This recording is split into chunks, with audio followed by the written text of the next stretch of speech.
Bonjour, alors hier j'ai reçu un article qu'on m'a envoyé, donc c'est les 12 coups de midi, l'émission accusée de tricherie, la production répond aux attaques. Alors c'est un article de Voici qui reprend un article de télé, je sais plus quoi, télé Star je crois.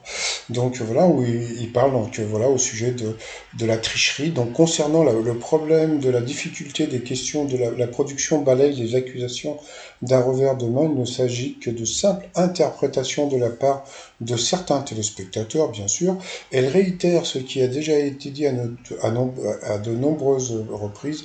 La triche est tout simplement impossible dans un jeu dont le mécanisme est scrupuleusement contrôlé. D'accord. Bon, alors il faudra m'expliquer à la production, puisque quand le nouveau maître de midi, Florian, est arrivé, d'habitude quand un nouveau candidat arrive, bon, il a des questions un peu comme les autres candidats, c'est-à-dire des questions selon un sondage, bon, des conneries comme ça.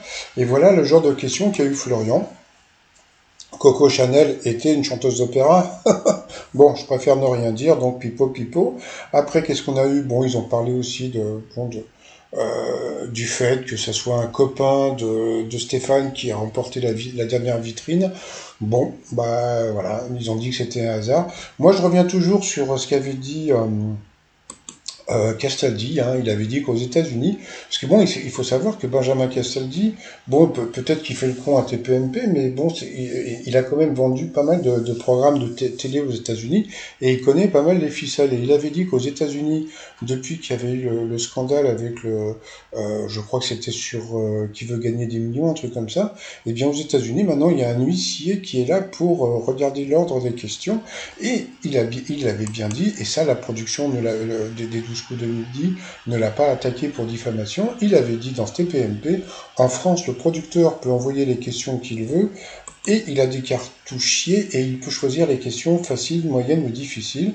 Donc, et puis bon, il y a un autre truc qu'il faut voir, hein, c'est que quand Stéphane était maître de midi, toutes les questions qu'il avait sur les jeux de télé, parce que comme vous le savez, donc il avait tout appris grâce à la télévision, donc il avait plein de questions qui avaient un rapport avec la télévision.